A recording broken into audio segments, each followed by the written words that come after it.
Now, one of the coolest things about our homestead are all the plants that grow wild here on the farm. And one of the most exciting ones that we have is elderberry.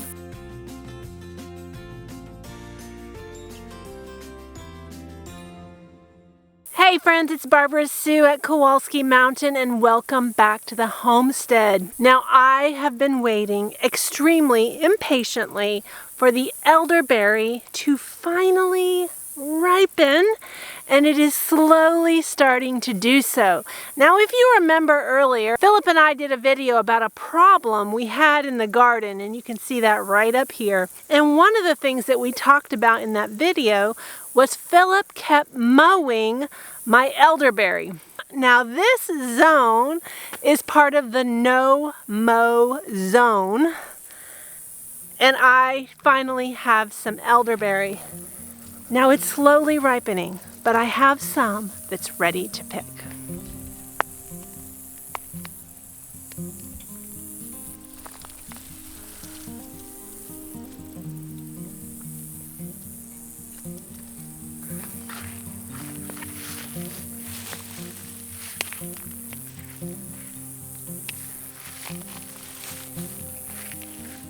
Now, if you purchase your elderberry, you can appreciate how expensive it is, because this is a lot of fussy picking, and there's a lot of different ways that you can process this.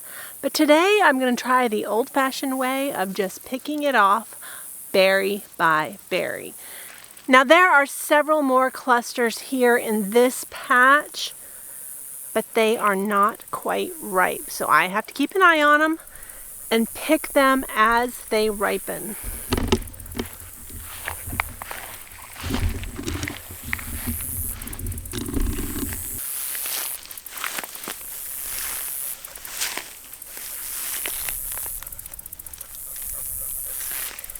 Now, this one needs a few more days. It looks the closest of any of the other clusters I see here, but not quite. Now, we don't want red berries. We want them to be fully ripened, a dark berry. Now, some of these others have very green berries, so these are not anywhere near ready.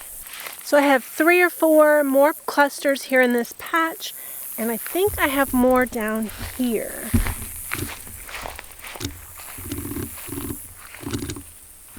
I just saw a 5th cluster.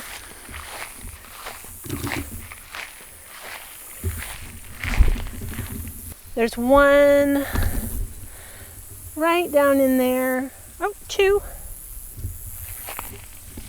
Also not ripe, so we're going to let those ripen a little bit longer.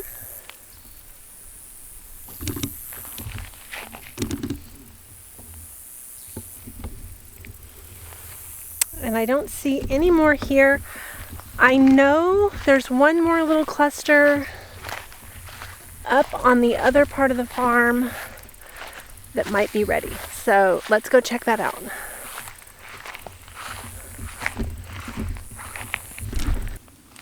Now, there is one tiny cluster right here.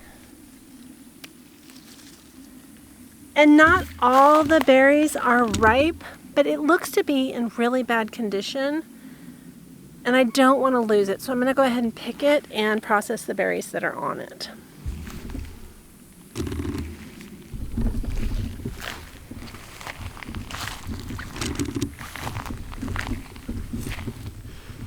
All right, let's go into the house.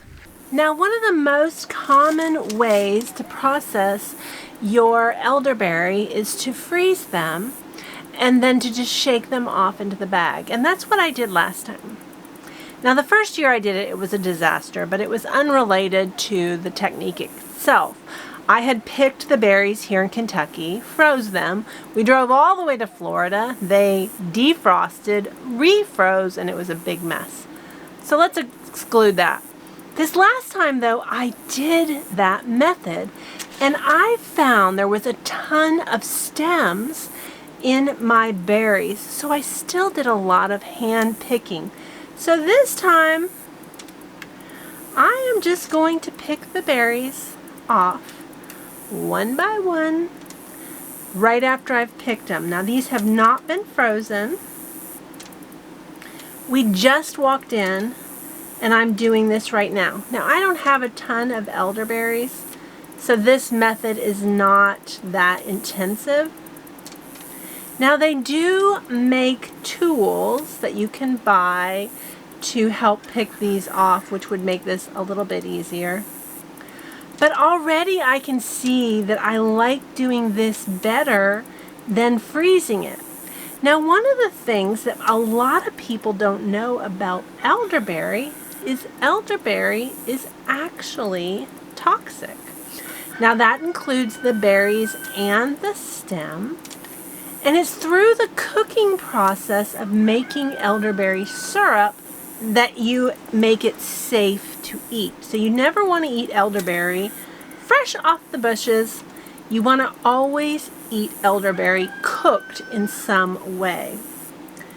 Now this is working so easy because I don't have tons of little pieces of stem in my berries. Now it's okay to have some stem particles in your berries. Some. But you don't want a lot. So already I'm seeing I really like this process a lot better than freezing it first and having to pick out all the tiny little pieces of stem. Now they're coming off really simply. I'm not crushing them, which was a concern. Oops. Brought in a little spider. Don't need that.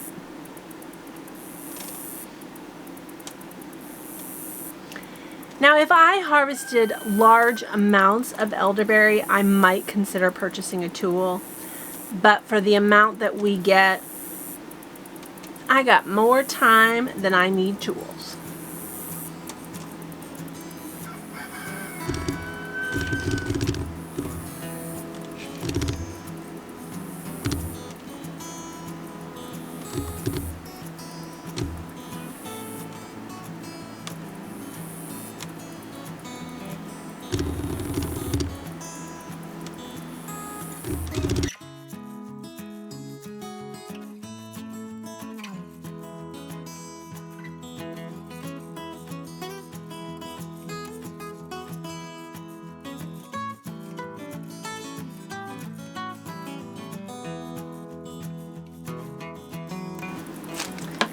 Now I see I got a little bit of stem in here. I'm going to pick that out.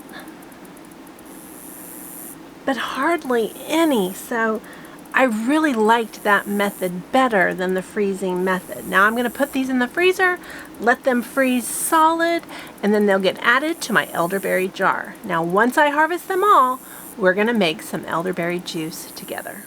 Well friends, this is my 2024 elderberry haul. And it's only a pint. Let me tell you, I worked for these berries. I foraged for them, I stalked them, I picked them all by hand, and I have a pint that I'm pretty excited about. Now in my next video, I'm going to show you how I juice my elderberries, and we're going to make some elderberry treats with them. Now, as always, friends, we really appreciate you watching, especially to the very end. If you haven't hit that subscribe button yet, hit that button. We'd love you to be a part of the Kowalski Mountain family. Thanks so much. We'll see you next time.